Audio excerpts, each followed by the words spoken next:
Greetings, ladies and metalgents, and welcome to the latest narration of the web series The Nature of Predators. If you're new to the series, there is a playlist listed down below in the description, and as always, I hope that you enjoy. Chapter 144. Memory Transcription Subject, Onzo, Yodel Technical Specialist. Date, Standardized Human Time, February 21st, 2137. After a lengthy tour aboard the UNS Rocinante, under Captain Janice Monaghan's directive, it was wonderful to have time to myself at home with Liren. My place of residence had once been a quaint family city, built around the sales of the staple grain called Erd. After Papa refused to adopt the industrial techniques of Federation agriculture, our crop farm had been outcompeted by those who acquiesced to the aliens' ways. Our land was lost within a few years of the exterminator's arrival, and my father toiled in construction work in his old age. It involved grueling, back-breaking tasks to build the very machinations he so despised. The farm that had been in my family for dozens of generations was gone, never to be passed down to me or my brother, Mona. It wasn't like I had any interest in agricultural professions, beyond perhaps tinkering with some automated tractors to complete the work for me. While I loved the innovation, the knowledge I soaked up from the Federation wasn't worth the loss of my culture and the 2 decades as a zombie under their predator disease medications. If I could do it all over again, I would have stayed and helped Papa with the farm, forsaking my true passion. But then, I wouldn't never have met Tyler. Tyler might be adult, but he never judges me or speaks ill of my culture. The humans have been wonderful. The village of Rinsa was once the pride and joy of his side of the small continent, with the Yodel-built train tracks that allowed us to chug across the landmass in a day. The bullet trains in the place could now zip across the island in an hour. I could still picture the original railroad being blown up during the celebration speech, as my Gojid engineering instructor goaded me on. The harbor was barely visible behind the new steel buildings, and any green space that had been present was taken up by digitized clutter. The Federation hated water sports, perhaps why Mama's boat had mysteriously caught on fire one night. As much as I missed home, there was an inescapable sadness whenever I toured the sights. New plays at the Tail Twine Theatre, first time in over 20 cycles. A well-groomed yodel paced the streets ahead of me, passing out pamphlets to passerbys. I remembered the last play I'd seen, a strange tale where the crops came alive and attacked anyone who tried to harvest them. A predatory story, if you ask the Federation.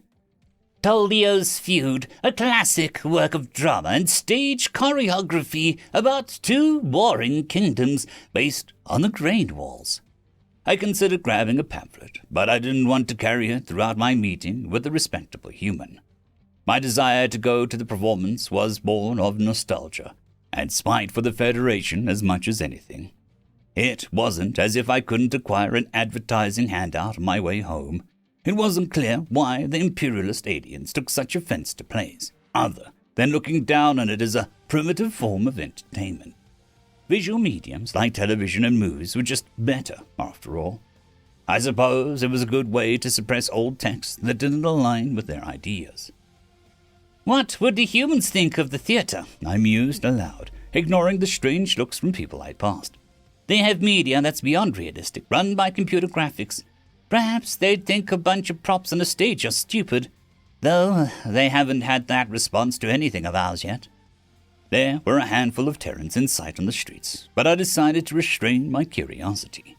These poor primates were out enjoying a stroll, and didn't want to get interrupted by an energetic yodel peppering them with questions. I focused instead on the graffiti art on closed-down Federation buildings, which was something we'd learned from Earth. The exterminator office had been shuttered once and for all, when an all-alien occupiers was sent out forcibly by our military. I could see that the institution was almost ready to reopen as a recruiter's office. The Yodel technology, now a part of the Sapient Coalition, was to be taken seriously at long last. The arrival of the humans had given us an opportunity to throw off the Federation's yoke.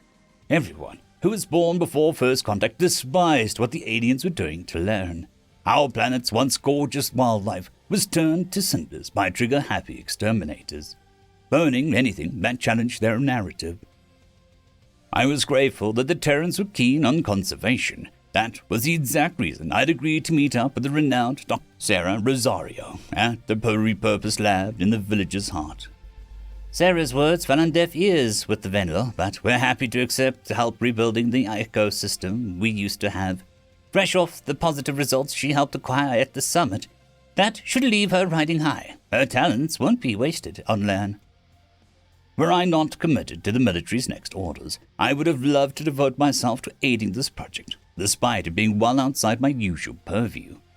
If I framed the environment as a machine with cohesive parts, perhaps I could assess what forces drove the greater whole and how to fix the degradation.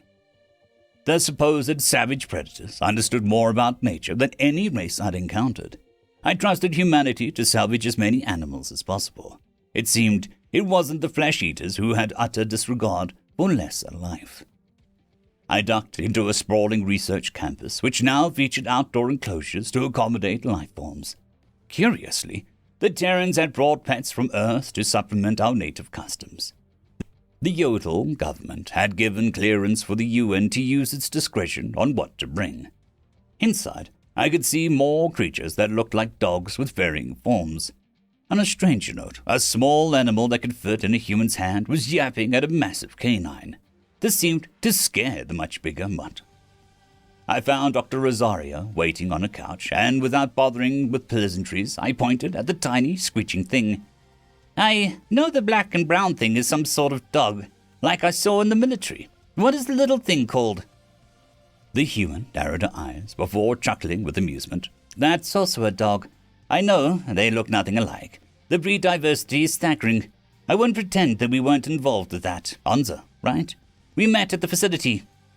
But all Yodel look alike to you. I imagine you get the locals working here mixed up too. Don't worry. I can't tell humans with genetic hair mops apart either. Hair mops? I swear I've heard Tyler call them mops. Like the cleaning tool, which some of you definitely look like. Well, I suppose it's better to look like a cleaning mop than an evil predator. I'd stick with calling it a hairdo or a haircut. But back to your point. There's some humans that look like doppelgangers, even to me. I'm glad you understand. I perked my ears to signal common ground. It was the same for me with species that came from the Federation. You have to spend a lot of time around certain ones to pick up on their individual quirks. The way we know our dog from someone else's. Even if it's the same breed. Not to say that sapiens are pets. Don't worry. I loved my Hensa. She was a sweet thing, a light guard. After seeing Sarah's confused reaction, I racked my brain for a human equivalent. Like angels, I think. Noble spirits that watch over the Yodel. Tyler must have taught you a lot about human culture to know that. Hardly. I researched quite a bit of my own before I'd even signed up for the exchange program. If I was going to Earth to help through rebuilding your cities or military service, it would be inconsiderate to not learn the basics of your culture. I didn't want to snub my nose at your customs like the wretched Federation did to us. You're exceptional in that regard. The Yodel are quite laid back and open-minded, but few have gone the extra mile to pass our cultural references. And humans have gone to great efforts to relate to us and other life forms. I confess, I did it because I was curious, rather than any higher ideal. A man after my own heart, Anza. Now, not to cut you off, because I would love to keep talking as we walk, but should I give you a tour of our operation? Gladly. Don't worry, I understand what you said earlier about not being allowed to take any Hensa personally. Preserving the species with care and objectivity is the most important. Sarah's lips curved upward in that customary human expression, which always registered to my gaze as both a firebrand statement of defiance against Federation norms and a grateful note of politeness imparted with a split second. It was obvious when the so-called snarl was malicious. Their eyes never lied about their emotions. Those forward-facing orbs were clear as a reflection pool. Mine trotted off to the scientist with the glee of a 5-year-old, eager to see a Hensa out of my mind's eye. It had been so long that I didn't trust my memory, especially after the fossil doctor altered my brain with the numbing pills. I attempted to return my focus to the primates, the only aliens who'd ever treated us as equals. Hundreds of civilizations were worth a pile of manure in my book, while the humans were a priceless gift. Despite other herbivores labeling Learn a backwater, we had received the second highest total of Terran immigrants, behind only the refugee-laden Skulgar. Many were engineers working on raising our own armada from the shipyards. That was another project I wished to play a part in. The Federation had herded us away from building any warships to avoid disrupting the notion that we were powerless, brainless primitives.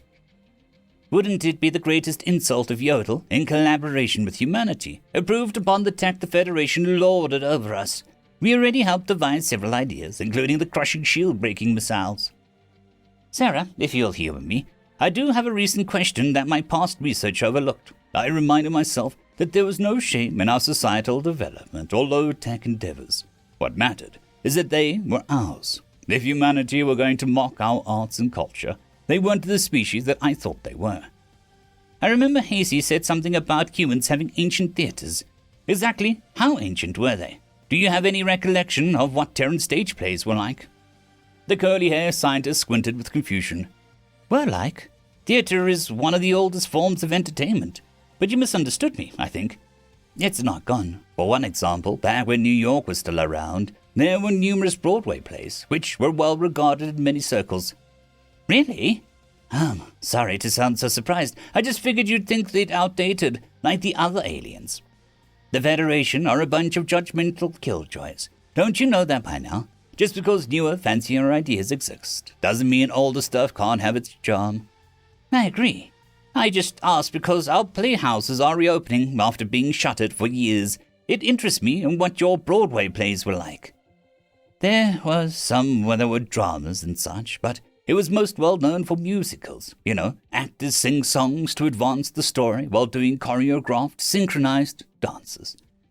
I stifled a snort of laughter, lingering on the mental image. Which herbivore wrote those for you? Everyone knows predators aren't capable of something so sentimental and dorky. I know you're joking, but if you ask the feds, it's all part of our master plan. If how off-key Tyler sings reflects on all humans, it's a part of your plan to make sapiens clutch our ears in agony. Sarah snickered for a brief moment as we stepped into a restricted wing of the research facility. I halted my tracks as my gaze focused on a couch where a tan henser with jagged black stripes was prancing atop it. The once beloved, near-extinct pet brushed up against the back of one human's head and nipped at its earlobe. The primate was laughing, teeth visible from ear to ear. There was no question about how this Terran felt about our old friends. A few humans were down on all fours playing with yarn and laser pointers, while the more sedentary humanoids allowed the hensers to settle on their laps. The adoration was mutual. The small animals seemed fond of the Terrans, perhaps because of their willingness to afford attention. It used to be said that hensers were excellent judges of character. Watching an earthling scratch a rumbling pet's forward-facing ears, a predator trait that the humans curiously lacked. I wondered whether they wouldn't keep our non-sapient pearls for their own people. Certainly beats breaking into our homes and burning them alive in front of us. Feck the Federation. For the small number of Yodel who'd been able to harbor hensers all these years, it must have been difficult to persuade them to hand their companions over to the Terrans. However, witnessing the care afforded by the arboreal allies, I believe these scientists could give us a fighting chance to bring back the most culturally significant species on Lern. It was the only way to ensure the hensers' numbers were padded, and that future generations could enjoy their company once more. Perhaps, if the pest-killing hunters flourished here again, humans might transport a few back to Earth for adoption. We love these little guys, Hanzo. How could even the feds hurt such cutie pies? Sarah approached the couch Terran, picking up the henser. I pretended not to notice her voice climb in pitch, and in turn she passed the tan animal into my shaking paws. We brought some puppies and kittens, our darlings from Earth. You could adopt a few of them in the meantime, while we're repopulating the hensers. I am glad that you invited me here to see this. You're doing good work. I pulled my paw tight around the henser's belly, scared to drop her. Tears swelled in my eyes as the graphic memories of my pet burning returned. Tyler has a big dog, a Great Dane. That thing could swallow a human's hand. He left the gentle giant with his dad while we deployed. Maybe for good. It's difficult for pets to be relocated. They don't understand. It's kind to force that change of scenery on them as little as possible. Yeah, if I get to retire from the military service one day, I'd like to adopt a big canine like his. Nobody's ever messed with me again. And someday, maybe I could have another Hensa, preferably before I die. Leon can be our world, like it used to be. You want to make all of that a reality? I could put in a word with the UN, get them a call of favor with your government. I could ask for you to be sent right here. You've seen as much direct action as any Yodel, from what I've heard. A true hero. We owe you the chance to help you with the rebirth, the renaissance of Lan. My head tilted sideways, considering her words. You would do that, Sarah. That sounds wonderful. I mean, I do want to kick the Feddies in the teeth, but I could use a break from all that. We finished the fossil off, we exposed the info in the archives. I could be useful here now. It's your choice. You can think on it. I don't need an answer today. But I'd love the chance to work with you and pick your brain as one science-obsessed individual to another. Just like my work with the cattle rescues has done, maybe your stint in the stars has reached its end too. Okay, not to sound greedy, because I am grateful for the opportunity to help, but, does this pay? Papa needs to retire, and I can't make that happen without a steady salary. The human pioneer took the Hensa from me and passed a note into my paws in its place. I looked up how to write in Yodel numerals. I didn't misprint a thing. I nearly choked on my own saliva as I skimmed across the 6-figure number in sloppy handwriting. Sarah couldn't be serious. The difference this could make in my family's life, not only serve Lian, but I could have the financial means to support all of my loved ones. It was difficult to think of a reason to redeploy. If Dr. Rosaria could follow through on her promise to transfer me here, unless there was an existential threat in the stars, this was my chance to finally be happy. Tyler, the cantankerous sovereign, and I had earned some time on the sidelines. I was bouncing on my hind legs with excitement before I knew it, and I darted out the lab to avoid embarrassing myself with a celebration. My eyes must have been glowing as I unclipped the holopad from my belt. That enthusiasm fizzled in a heartbeat when I saw the ominous message from my human best friend, the very person I'd been wanting to contact with good news. My heart sank into my stomach, faced with a difficult decision. Hey, Onzo, looks like I have to go with the UN into Kolshian territory. Those bastards have Slanek, and if I don't save the day, Marcel's going to do something stupid. He's supposed to leave stupid things to me, right? Anyhow, let me know if you're in or if you're out. You don't have to come. Miss ya, buckaroo. I could feel bile rise up in my throat as I was torn between loyalty to a friend and a chance at authentic, peaceful life. Offers like the one Sarah presented to me wouldn't come around every day. It was everything I could have dreamed of. However, it had always been a no-brainer that Tyler and I stuck together. How would I feel if I forced the human to ship out without me, and something terrible happened to him? Who would watch his back if I wasn't there? The last thing I wanted was to head back to the war after enduring Ko, Silas, and Telsk, but my friend was counting on me to accompany him to the most difficult fight yet. Even if Tyler would never say it, he was expecting me to tag along. I'd been adamant over joining him on his perilous rescue mission of Marcel on Silas. Had it not been an exercise in futility, perhaps I would have mentioned to my buddy that he kept putting himself in harm's way for Mr. Fraser and Slanek. That was just who Tyler was, someone who helped out his bros. That was why I knew if the roles were reversed, he would have agreed to join me in a heartbeat. No insensitive or comfort could have swayed his decision. It was also the reason I accepted that I had to turn down the offer of a lifetime and follow my human buddy to Arthur.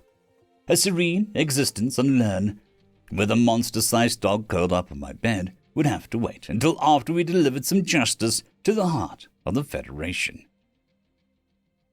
End of chapter.